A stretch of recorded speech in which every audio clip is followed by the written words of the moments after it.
Proses budidaya sidat yang diselenggarakan di perusahaan kami, yakni mulai pemeliharaan ikan dari mulai glass eel, dan glass eel itu ditangkap dari muara, diantaranya adalah jenis Anguilla bicolor yang kita tangkap di perairan pantai selatan, diantaranya Pelabuhan Ratu hingga ke Jampang Kulon dan yang lainnya. Kemudian juga ada jenis Anguilla marmorata, yakni yang kita tangkap di Sulawesi, diantaranya dari Palu, Manado, dan yang lainnya. Dan dalam proses budidaya ini, kita di dalam ruangan ini kita mulai dari budidaya glass eel hingga ukuran elper, dan selanjutnya kemudian nanti dilanjutkan di ruangan di tempat yang lainnya, yakni di outdoor. Dan dalam proses budidaya ini kita juga tidak terlepas dari kesehatan lingkungan, yaitu sanitasi. Jadi pertama kita memasuki ruangan budidaya, kita melewati proses sanitasi. Jadi di sini ada injakan kaki yang difungsikan sebagai disinfektan. Jadi kita harus memulai kita menginjakkan kaki kita, mencuci kaki kita, kemudian baru kita memasuki ruangan budidaya ini. Air yang kita gunakan dalam proses budidaya ikan sidat dari mulai glass eel hingga fingerling kita ambil dari air alam. Tetapi sebelum air alam ini kita gunakan, kita melalui proses yang panjang. Yang pertama, di luar tadi kita sudah jelaskan bahwa di sana ada mechanical filter atau particle filtration. Kemudian selanjutnya dialirkan ke satu reservoir di sini, dan di sini kita lakukan proses diantaranya kita saring dengan sand filter yang di dalamnya kita pakai zeolit. Kemudian setelah melewati zeolit, kita lewatkan ke ultraviolet. Kemudian sudah standar, memenuhi standar, yakni air ini bisa digunakan oleh manusia untuk diminum, maka air ini bisa kita gunakan untuk proses budidaya ikan. Selanjutnya kita memasuki daerah tempat pemeliharaan glass eel. Sebelum kita masuk wilayah daerah pemeliharaan glass eel, maka sebaiknya kita melakukan sanitasi, yakni diantaranya dengan disinfektan, yakni ini dengan menyemprotkan cairan alkohol ke dalam tangan. Kemudian yang kedua, kita bisa mencelupkan tangan kita mencuci dengan air yang udah dikasih disinfektan, yakni pakai natrium hidroklorit. Dan selanjutnya kita baru bisa melakukan aktivitas di dalam pemeliharaan glass eel. Dalam proses budidaya ikan sidat, yakni yang pertama itu kita tangkap ikan yang dari muara, diantaranya ukuran glass eel yang seperti jelas di sini. Dan adapun persiapan tempat, diantaranya tempat yang kita gunakan ini adalah pakai akuarium dengan sistem resirkulasi. Artinya dalam akuarium ini dilengkapi dengan pompa, kemudian filter terdiri dari filter yang komplit, yaitu mechanical filter, physical filter, kemudian juga biofilter. Kemudian air diputar lagi ke dalam dengan tambahan oksigen dan yang lainnya. Selama pemeliharaan di sini kita menggunakan pakan.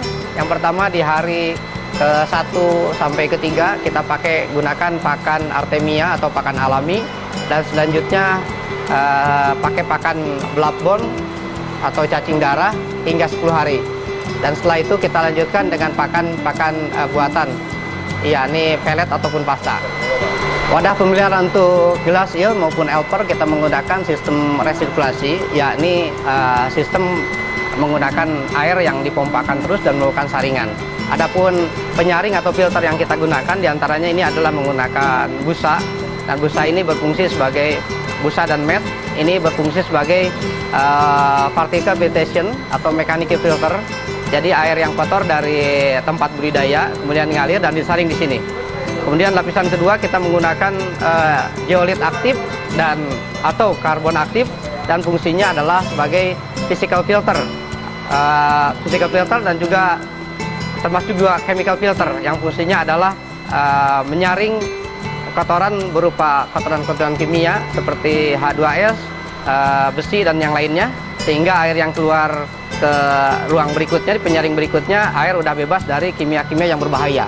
Kemudian yang ketiga, tempat ini kita siapkan biofilter, kita gunakan biobol, dan dalam biobol ini fungsinya adalah untuk biofilter, diantaranya adalah untuk proses pembusukan. Jadi kotoran-kotoran yang terbuang berupa amonium, maka di sini diuraikan menjadi amonia dengan proses amonifikasi menggunakan bakteri pengurai, dan ke dalam sini juga kita suntikan bakteri pengurai, yaitu Bacterosomonas dan Nitrosomonas, agar proses pembusukan perubahan daripada amonium menjadi amonia, kemudian amonia menjadi nitrit, dan nitrit menjadi nitrat, dan kemudian menjadi nitrogen dan keluar ke udara bebas, sehingga air yang dimasukkan ke dalam sistem tempat budidaya menjadi air yang berkualitas baik.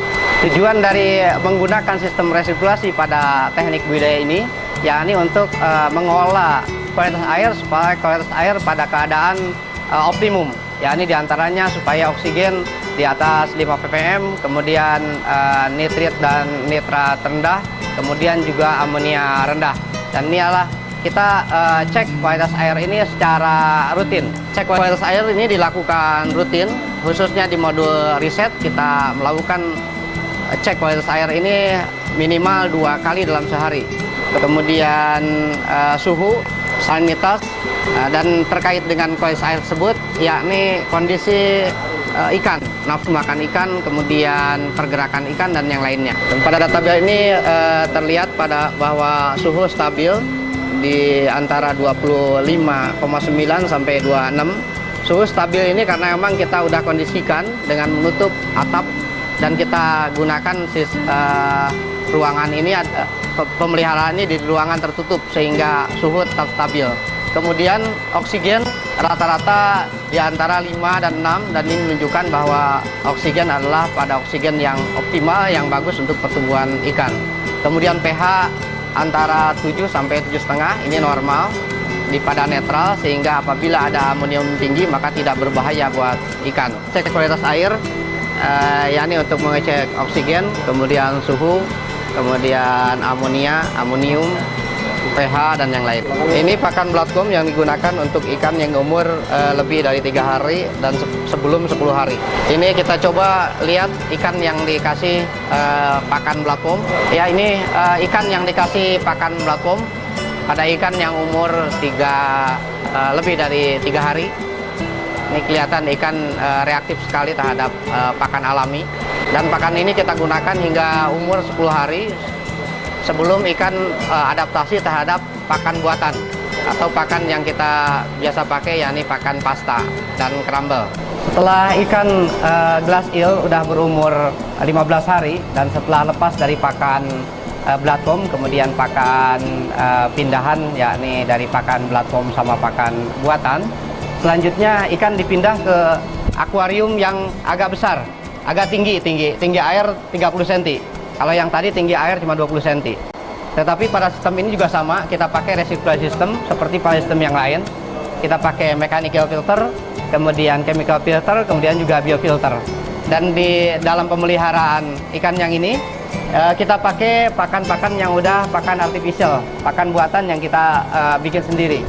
Ini contoh ikan yang sudah dikasih pakan buatan, pakan crumble ukuran 0,5 mm. Ini ikan dipakai menggunakan pakan ini hingga ukuran 2 gram atau kita namakan elper. Setelah 2 gram maka ikan dipindah ke tank yang lebih besar, yakni tempat pemeliharaan elper hingga fingerling.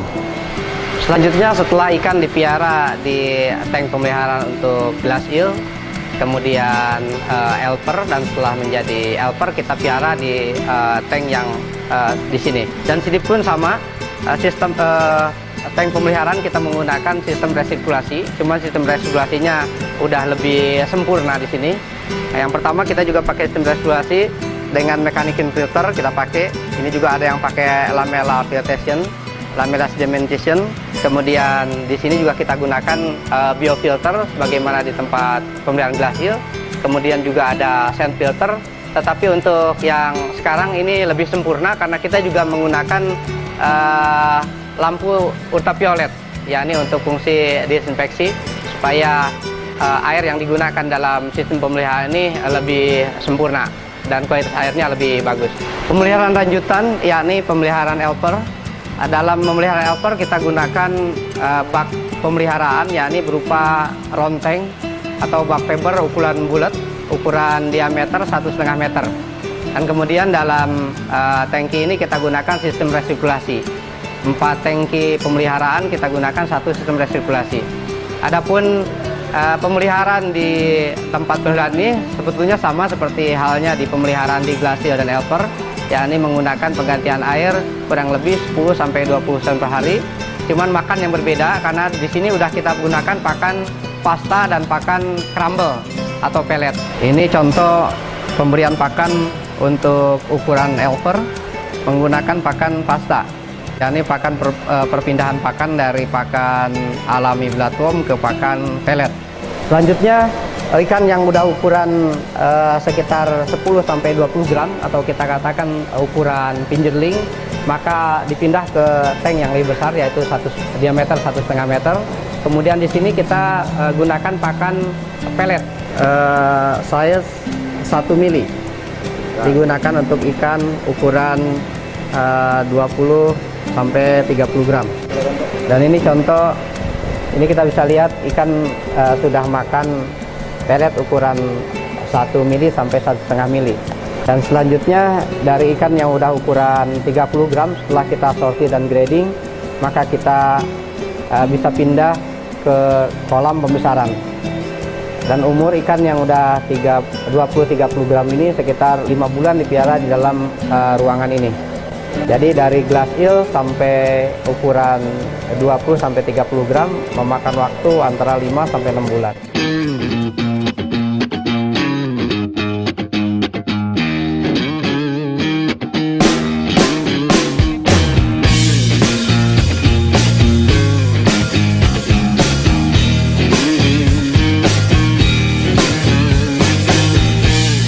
Ini pemeliharaan lanjutan, yakni ikan yang udah ukuran 20-30 gram. Kita selanjutnya dipelihara di kolam ukuran 2,5 x 2,5 meter. Kemudian dilanjutkan juga ke ukuran yang 3 meter x 3 meter. Dan ini adalah contoh konstruksi kolam. Kita menggunakan air mengalir langsung, kemudian keluar. Dan di sini juga kita tambahkan ada tambahan oksigen, yakni kita tambahkan blower, dan sebagai antisipasi juga kita gunakan pompa.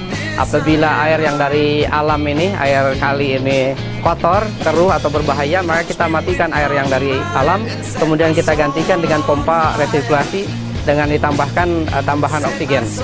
Ini ada contoh ikan yang lagi kita akan lakukan sortir atau grading, yakni diambil ikan yang udah siap dikonsumsi atau diolah, dan sebagian yang belum siap diolah kita lakukan pemeliharaan ulang hingga ukurannya sampai pada ukuran yang market size.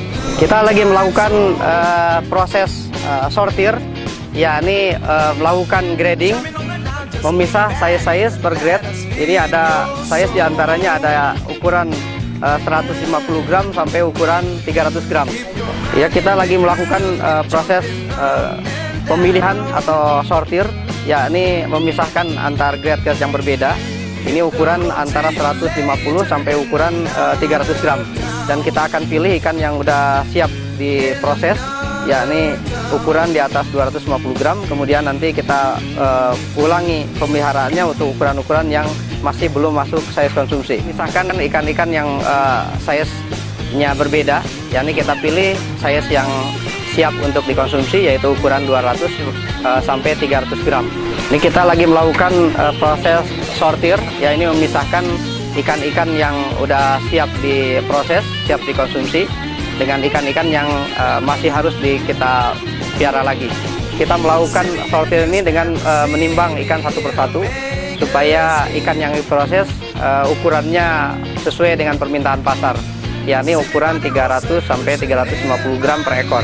Selanjutnya ikan yang dari indoor yang tadi kita piara sampai ukuran fingerling, selanjutnya kita pelihara di outdoor, yakni di kolam dengan sistem air mengalir saja, yakni disebut dengan sistem air deras. Ukuran kolam yang kita gunakan untuk pembesaran 20 sampai 50 gram, kita gunakan kolam ukuran 2,5 x 2,5 meter. Kemudian ukuran 50 gram ke atas kita gunakan ukuran kolam 3 meter x 3 meter. Pakan yang digunakan dalam pemeliharaan ikan di outdoor, yakni untuk size di atas 20 gram, kita gunakan pakan berupa pasta. Dan berikut ini adalah contoh pembuatan pasta. Yakni pertama pakan yang kering yang berupa serbuk, kita tambahkan air, kemudian kita aduk dan jadi pasta. Ini contoh pemberian makan dengan pasta pada ikan yang ukuran udah di atas 20 gram. Pemberian pakan di dalam pemeliharaan ikan di kolam outdoor ini dilakukan 3 kali dalam sehari dan jumlahnya antara 2% sampai 3% per hari. Selanjutnya ikan yang udah ukuran market size yaitu di atas 250 gram atau tepatnya ukuran 300 sampai 350 gram. Sebelum kita lakukan processing atau pengolahan hingga menjadi kabayaki atau olahan lainnya, maka sebelumnya kita harus lakukan pemberokan atau ikan dipuasakan kurang lebih 2-6 hari. Nah, setelah lewat dari pemberokan, maka kita siap untuk memproses ikan itu menjadi bahan olahan.